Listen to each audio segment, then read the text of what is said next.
Have you ever noticed that the more you understand the world, the less you seem to fit into it?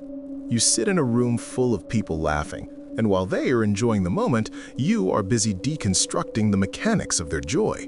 You see the patterns, the tropes, and the predictable endings of every conversation. You've optimized your life for logic, yet your bank account is stagnant and your bed is cold. Why is it that the simplest people seem to stumble into the wealth and intimacy that you, with all your processing power, can't seem to calculate?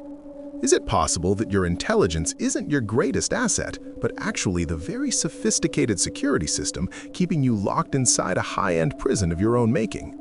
I want you to really sit with that for a second. We've been told since we were children that being smart is the ultimate prize. We were told that the person with the highest grades, the most books, and the quickest wit would naturally inherit the earth. But look around. The world isn't run by the smartest people. It's run by the people who are brave enough to be simple. You are likely watching this because you feel like you're running a Ferrari engine in a school zone. You have all this power, all this insight, but you're not going anywhere. You're stuck in the mud of your own thoughts. I'm here to tell you that you aren't failing because you're not smart enough. You're failing because you're too smart to do the things that actually work. We're going to talk about the tax you're paying on your brilliance. We're going to talk about why your brain is actually sabotaging your bank account and your heart.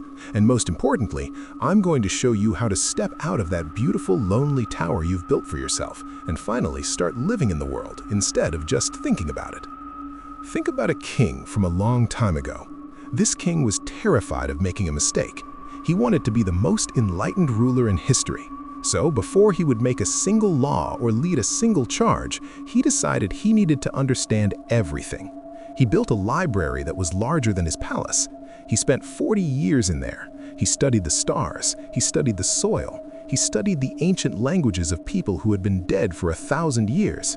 He became the most brilliant man on the planet. He could explain the physics of a sword swing and the economics of a grain harvest perfectly. But one day, he finally decided he was ready to rule. He walked out of his library, blinking in the sunlight, only to find that his kingdom was gone. While he was busy learning how to be a perfect king, a group of simple, uneducated farmers had just moved in, built houses, started families, and created a thriving community.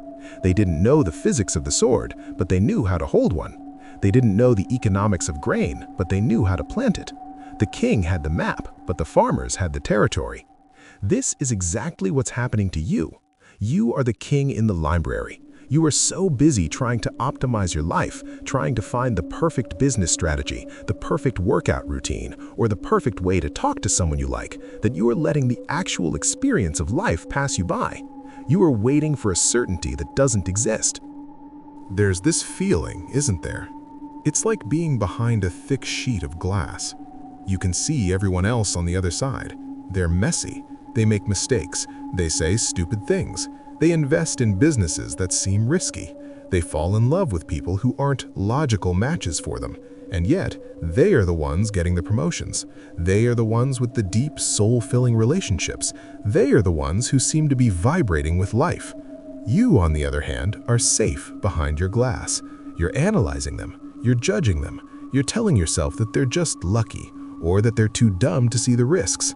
But the truth is, the glass isn't there to protect you from them. It's there to protect you from the fear of being seen. Your intelligence is a shield. As long as you can stay in the observer role, you don't have to be the participant. And if you aren't a participant, you can't fail. But you also can't win. You've traded your potential for a sense of intellectual superiority, and that's a very lonely trade to make. It's why you feel like an alien.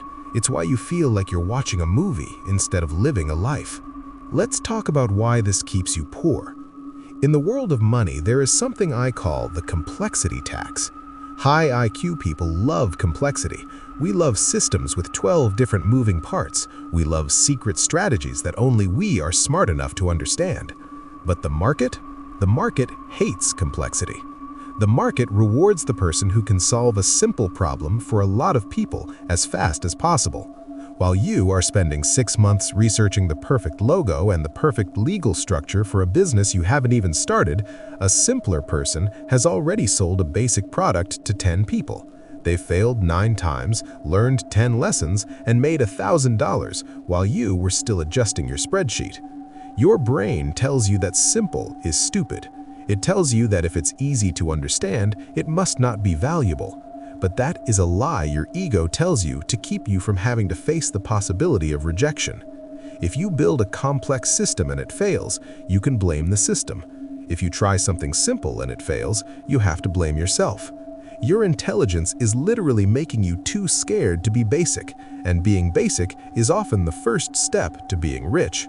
Then there's the being right addiction. This is the one that keeps you alone. When you're highly intelligent, you're used to being the one with the answers. You've built your whole identity around being the person who gets it. So when you're in a relationship, or even just a conversation, your brain is constantly scanning for errors. You correct people, you win arguments, you prove why their logic is flawed, and you wonder why people don't want to be around you. You think it's because they're intimidated by your brain, but the truth is, they're just exhausted by your ego. Intimacy isn't about logic, it's about resonance. It's about feeling felt. When you use your intelligence to win, you are actually losing the only thing that matters: connection. You are choosing to be right over being loved. You are treating your partner like a math problem to be solved, instead of a human being to be known. You can have a perfect argument, or you can have a happy home. You rarely get both. And we have to talk about the safety of the abstract. This is the most dangerous part. You use big words and deep theories to avoid the gross reality of the world. It's much easier to talk about the sociological implications of modern dating than it is to actually walk up to someone and say, "Hi, I'm nervous, but I'd love to get to know you." It's much easier to talk about macroeconomic trends than it is to pick up the phone and make a sales call. The abstract is clean, it's safe, it's perfect. The real world is dirty, loud, and unpredictable. Your intelligence is a way for you to stay in the clean room. You are using your mind to build a simulation of life so that you don't have to deal with the actual thing.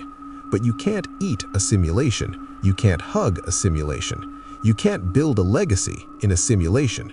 You are waiting for the day when you know enough to finally start, but that day is a ghost. It will never come. The only way to know enough is to do enough.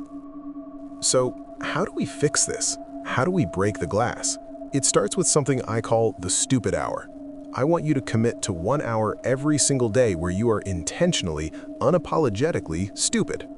During this hour, you are not allowed to do any research. You are not allowed to look for the best way to do something. You just have to do it.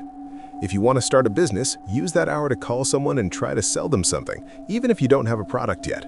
If you want to be more social, go to a coffee shop and ask the person behind the counter how their day is actually going, without overthinking the social dynamics. The goal isn't to be good. The goal is to be messy. You need to retrain your brain to realize that the world doesn't end when you make a mistake. You need to prove to yourself that simple action is more powerful than complex thought. You've been a student of the world for too long. It's time to be a toddler again. Toddlers don't analyze the physics of walking. They just fall down until they don't. Next, I want you to practice something called somatic grounding. When you feel yourself starting to spiral into analysis, when you're thinking about the 10 different ways a conversation could go or the 50 reasons why a project might fail, stop. Move your body. Your intelligence lives in your head, but your life lives in your limbs. Go for a run, lift something heavy, or just feel the weight of your feet on the floor. When you are in your body, you are in the present. When you are in your head, you are in the past or the future. Wealth and love are only found in the present. You cannot think your way into a feeling, and you cannot think your way into a result. You have to act your way there. Every time you catch yourself being too smart, take a breath and do something physical. Break the loop. Finally, I want you to do a vulnerability audit. Look at your life and find the one place where you are using logic to hide from a fear.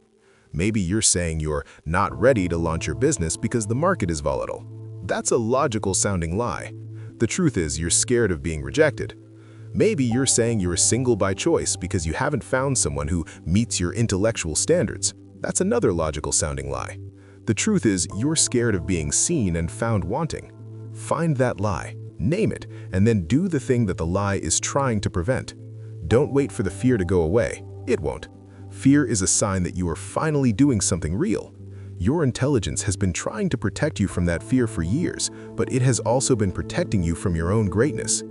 I want you to hear me clearly. You are not broken. You haven't wasted your life.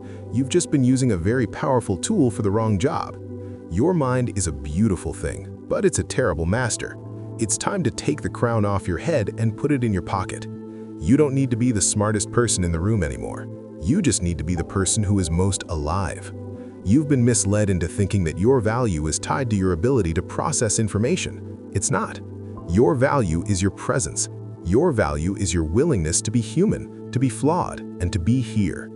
The world doesn't need more geniuses who are too afraid to move.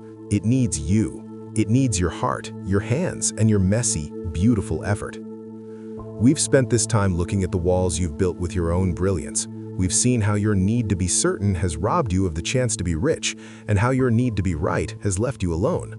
But remember, the same mind that built the cage is the one that holds the key. You have the power to choose a different path starting right now. You can choose to be dumb enough to take a risk. You can choose to be simple enough to be happy. You can choose to be vulnerable enough to be loved. The library is always there if you need it, but the kingdom is waiting outside. You are not broken. You've just been misled. You've been told that your head is your home, but your home is actually out here, in the sun, in the dirt, and in the hearts of other people. Let go of the need to know the ending and just start the story. If this conversation felt like something you've been waiting to hear, if it felt like a door opening in a room you didn't know you were trapped in, then I'm glad we found each other. I'm still learning how to step out of my own library every day, and it's a lot easier when you know there are others doing the same. If this resonated with you, if it felt like a weight lifting off your shoulders, please let me know in the comments. I'd love to hear about the stupid thing you're going to do today. Like this video if it helped you see yourself more clearly, and subscribe if you want to keep walking this path back to the real world with me. We have a lot more to talk about, and I'd love for you to be there. Take a deep breath. Now, go do something real. I'll see you in the next one.